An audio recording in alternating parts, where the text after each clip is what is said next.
Steve? Rogers? What in heavens?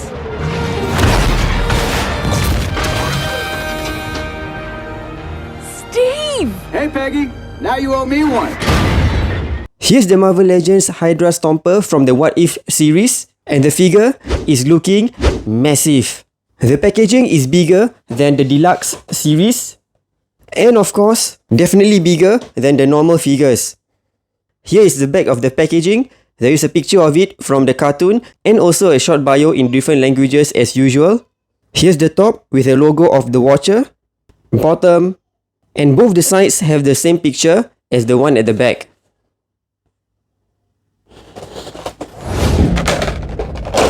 Here's the figure on the clamshell. Here's the cut back, and I think this picture is not so interesting. It's just a picture of a war-torn area, I guess. And here's the figure. Oops. Oh, there is another clamshell behind for the jetpack. Let's get the figure out. The figure comes with a pair of open finger hands, fists, a pair of yellow blast effects, and the jetpack, which is made up of 3 different parts. This is the centerpiece of the jetpack. It has a handle and a peg to be inserted into the back of the figure. And this is one side of the jetpack. There is a clip over here for you to just clip on to this centerpiece, and this tubing will just kind of sit on this part over here.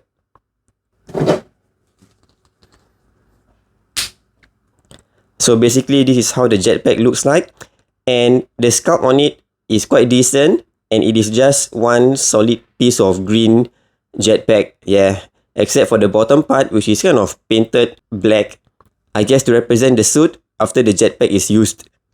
There is a hole at the bottom of each of the tubes, and that's where you can insert the yellow blast effects.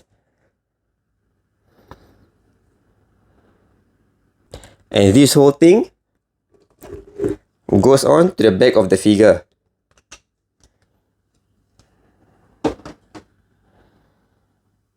The yellow blast effect cannot be placed at the bottom of the foot because the hole here is smaller than the peg of the blast effect, so it cannot go in. Here's the fist, decent sculpt on it. The figure is accurate to the show, and the sculpt on it is really quite decent actually. Quite a solid piece of figure, and it really stands tall as well. It sizes up just like in the show, whereby this figure is actually quite big compared to the normal human-sized characters. The head sculpt looks like an upsized version of Iron Man Mark 1. The star and the C-15 is printed clearly for mine, and there is a decent amount of sculpt on it. There is the screws or rivets, and then some other sculpt as well. There's an antenna on the left shoulders. The sculpt on the arms is quite good, quite decent. It doesn't have any weapon on the left hand, but on the right hand, there is a weapon over here, and there is a hole as well where you can insert one of the many blast effects that we've gotten from the other Marvel Legends figures.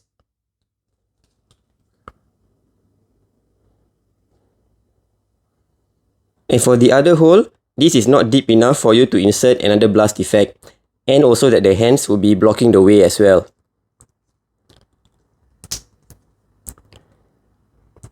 There, you cannot insert a blast effect on this one.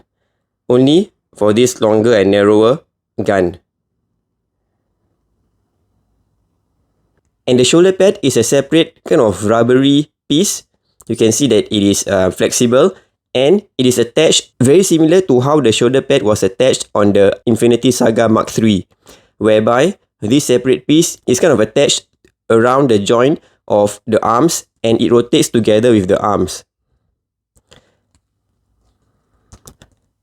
So this is superb, so that it doesn't have any like awkward poses whereby this shoulder pad isn't aligned to the arm. The figure has quite a few leather rungs all the way down to the legs, and for mine, There's one here that isn't inserted properly. You can see that it is kind of jutting out slightly. This is already kind of glued or sculpted. I cannot push it inwards. So yeah, a slight defect for mine. This one is okay. And the one over here is also inserted okay. Basically all the rest of them looks okay. This brown belt is a separate piece that sits between the crotch and the upper torso. The sculpt on the leg is also decent, especially at the back of the leg whereby you can see the details and the sculpt on it. The back of the figure is quite bare without the jetpack. So yeah, let's attach the jetpack again. And the jetpack is able to swivel inwards and outwards. Articulation. The head is able to look up pretty decent, so that when it's in a flying pose, it can kind of look in front. It looks down pretty good as well. Able to tilt left and right, and of course all around. The arms go up this high.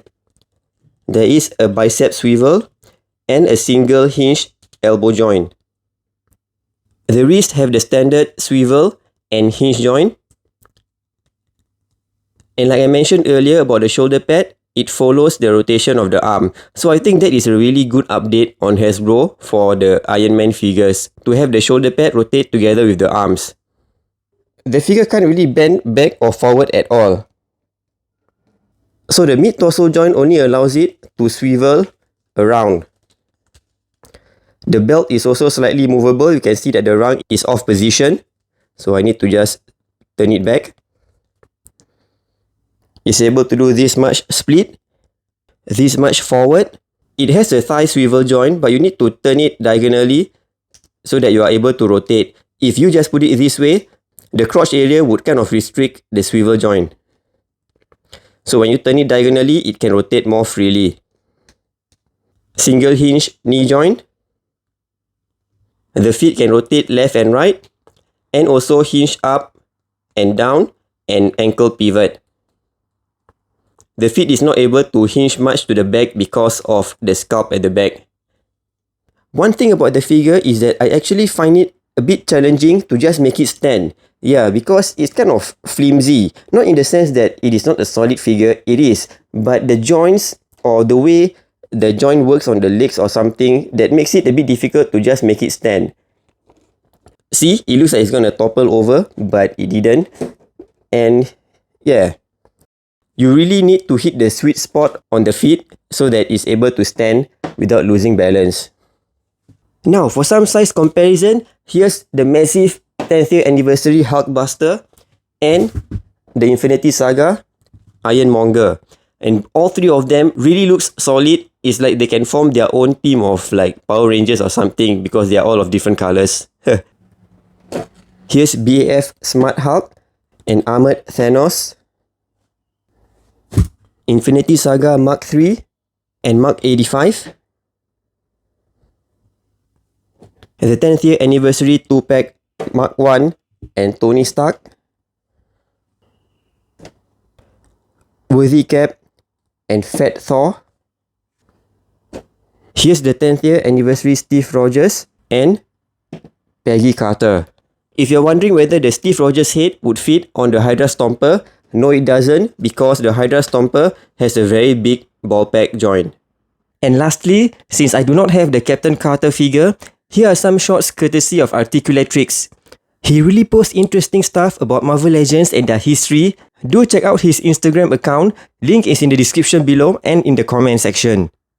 So overall, this is a really good figure. It is really accurate to the show, and the amount of details and sculpt on it is quite good.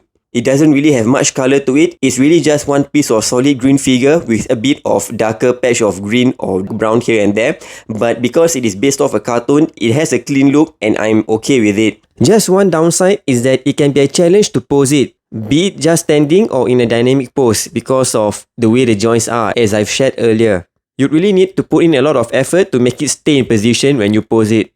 Thanks for watching. Do check out my other reviews over here.